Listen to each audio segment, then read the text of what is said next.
xamante ne moom mooy Moustapha Diop.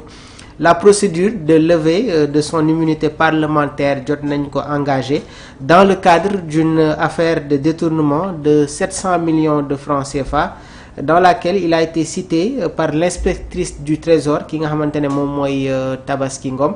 Donc le procureur financier a officiellement sollicité la levée de son immunité parlementaire, rapporte Seneweb. Dans cette affaire, Tabaski Ngom ak Mor Gueye ñoom jot nañ leen placé sous mandat de dépôt par le juge d'instruction financier, tandis que Momad Ba, après avoir consigné la somme de 90 millions de francs CFA, moom itamit jot nañ ko placé sous contrôle judiciaire. Waaye tamit ñu ngi leen di fàttali que am na une réunion des membres du bureau de l'Assemblée nationale bu ñu war a convoquer ce jeudi la woon sax à 11h à l'Assemblée par le président El Hadj Malick Ndiaye. C'est peut-être au sujet de la levée de l'immunité parlementaire du député professeur. Information bi nga xamante ne mi ngi daw boobu ba tey la procédure concernant la levée de l'immunité parlementaire bu Moustapha Diop enclenché nañ ko. Ba sans surprise hein. Oui. bu dul woon dossier bi tamit. doon beneen dossier. c'est bu leer dossier bi nga xam ne soxal na gestion fonds force Covid-19. Exactement. donc yooyu tamit ñu ngi koy xaar mais ce dossier là. Tabaski Ngom. Oui. ne doit pas être le mouton du sacrifice.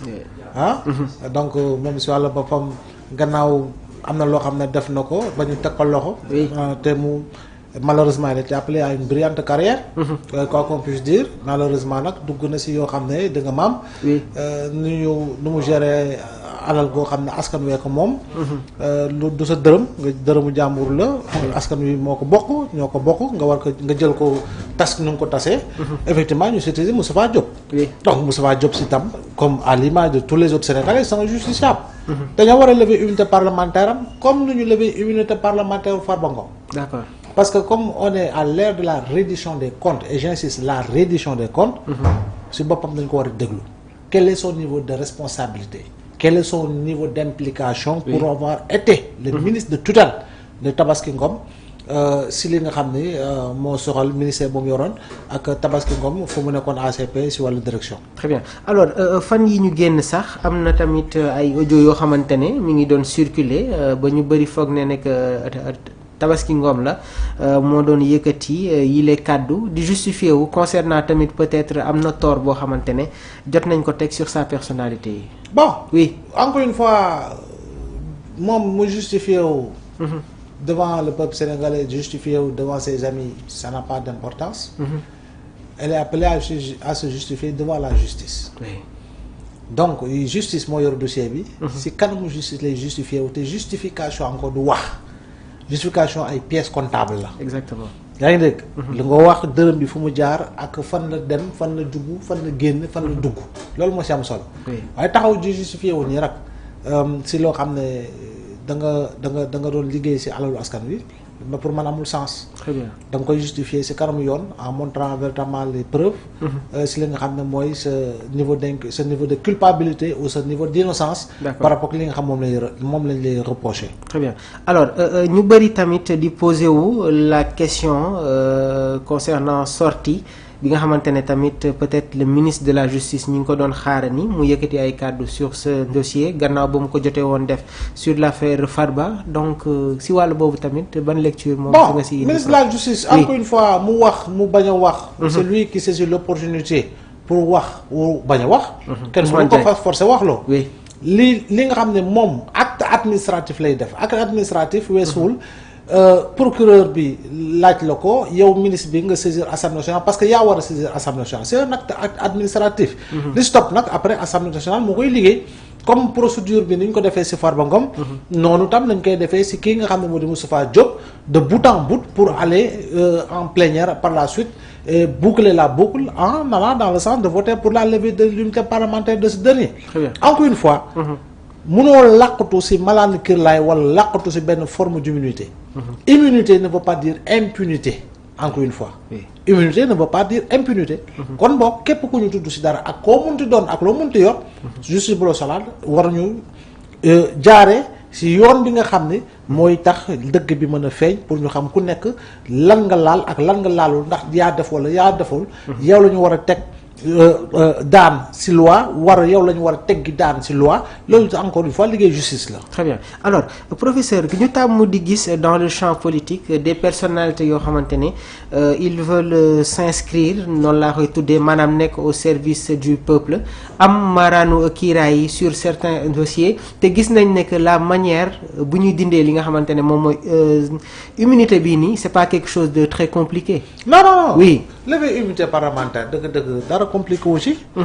procédure bi comme ni nga ko gisee ci Farba keneen ak keneen noonu lañ koy defee pour éviter toute vice de procédure.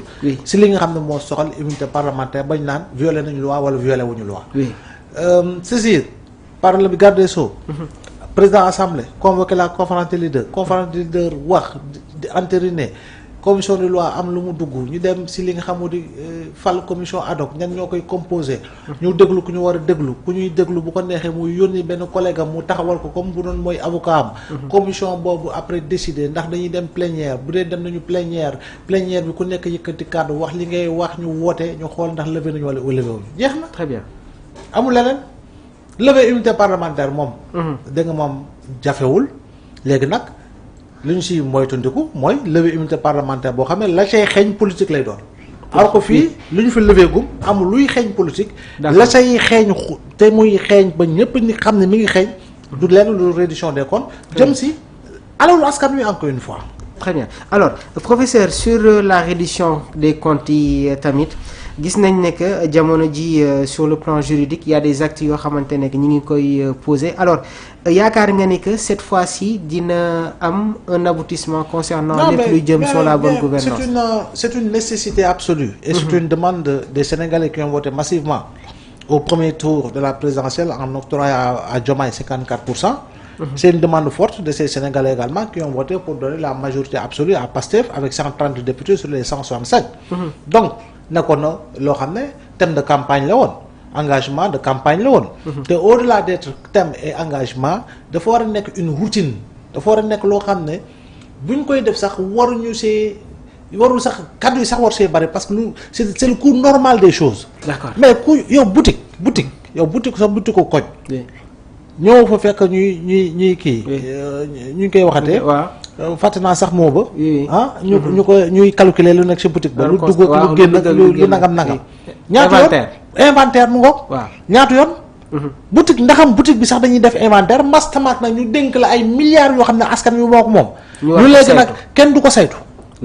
dañ ko war a saytu. lépp loo xam ne soupçon de détournement la soupçon de prévarication des deniers publics la. mais justice def liggéeyam. D'accord. léegi nag bu ñu yeggee ci cappaandaw ko justice moo naan yow set nga wëcc wala tilim nga ba tilim. su boobaa nag yoon dal sa kaw. médiation tam dafa am médiation pénale dafa am. tey jii nii def nga dara ñu xool ñuy waxtaanee nga delloo li nga jëloon après saa yi nga dem doxi say soxla loolu tam mi ngi ci. Très bien. donc forme yi bari na mais il faut quand même que. li nga xam ne moo di reddition des comptes que les gens aillent jusqu'au bout. Très bien alors professeur ñi ngi nekkoon sànq ba tey di wax sur la reddition des comptes waaye tamit jamono ji ñi ngi gis ne que les Sénégalais sont dans la difficulté affaires yi cher na est-ce que tamit suñu autorités yi waruñu gën a bàyyi xel sur peut-être yenn critères yi nga xamante ne dinañ ñu génnee sur cette période un peu compliquée là. secteur bu nekk mi ngi day liggéeyam. oui bu fekkoon ne dañ ne dëkk bi metti na justice taxawal. ba dëkk bi neex nga commencé liggéey. kon dëkk bi jaxasoo. oui bu ñu wax assemblée nationale bul voté benn loi. ba dëkk bi neex kon dëkk bi jaxasoo. kon boog secteur d'activité professionnelle bu nekk tâche yu ñu la dénk xam nga yan tâche la si loolu ngay liggéey. justice c'est le cours normal des choses te chaque jour Mamour ñu juger un Sénégalais condamné ko pour 3 mois avec sursis condamné ko pour 2 mois lu tax parce que dafa tojee benn ñetti nen. léegi ñu ne léeg-léeg kii nga xam ne nag dañ koy soupçonner ay milliards moom. non bu waruñu koy tudd parce que daf ñuy tardeel te Sénégal dañoo sonn. déedéet justice dafay wéy di def liggéeyam. léegi nag ña ñu dénk ci ministères yi ña ñu dénk ci direction yi ña ñu dénk ci yeneen i mbir ñooñu ñooy doxal mbir yi sous la dictée du président et du premier ministre pour que mbir mi gën a bar pour que les choses s'accélèrent. pour que dund gi gën a neex. pour que une bonne maîtrise des prix sur le marché pour travailler à la réduction des prix. pour que liggéey bi gën a mën a dox pour que emploi am pour que mbay mi di dox pour que sàmm gi di dox pour que tourisme di dox loolu leneen la loo xam ne autorités yi defe naa ne ñu mu concerné xam nañ leen te xam nañu seen bopp kon boog ñoo si war a bay seen tànk bay seen waar pour que véritablement ñu war a mën a obtenir des résultats en allant dans le sens de la réalisation des programmes et projets conformément véritablement aux engagements par rapport au plan quinquennal pour véritablement gën a soulager Sénégalais mais justice moom dafa war a dox li muy dox assemblée dox li muy dox garage mécanicien bi dox li muy dox keneen ak keneen dox li muy dox secteur yëpp voilà secteur yëpp ku si nekk dafa am directive ak direction booy jël d'accord donc loolu defe naa ni mënta tax ñu ne dafay tardeel Sénégal jamono ju muy tardeel Sénégal kañ mooy quand les dossiers étaient politisés à outrance quand les dossiers sont politisés à outrance oui ça peut freiner quelque part l'activité économique oui exactement mu nekk ay jàngat yu am solo donc bu ngeen nekk ba tey ci seen émission bi di l'actu du jour dans la deuxième partie di ngeen am tamit Thioune juriste mu war a ñëw tamit faram-fàccee les autres points yi nga xamante ne dinañ ko waxtaanee ci biir jotaay et ce sera présenté par Abdourahmane. On continue toujours notre actualité conseil des ministres démb gis nañu le premier ministre Ousmane Sonko moom itamit muy souligner l'urgence de construire une maison des archives modernes professeur. Oui, je pense que yooyu dafa baax. parce que luy feebar suñu dëkk yi mais nous n'avons pratiquement pas d'archives. RTS moo fi jiitu. C'est au début des années 70 72 à peu près. archives yi nga xam ne RTS waroon na ko am comme booy seetaan chaîne tubaab bi ñu lay wane ay archives di la wan première guerre mondiale ngay gis ay images yu mu leer nañ.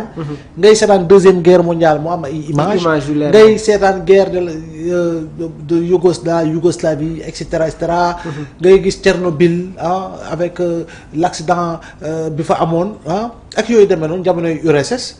ñun tey jii nii pour nga am yenn archives yi c'est difficile. parce que ay jamono da nga daan jël cassette. yaa ngi dégg disque bi.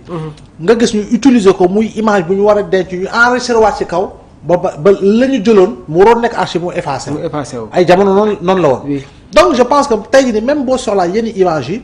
tu es obligé de te référer à INA France. INA France lu si bari si moom ngay def demande am fooy jaar.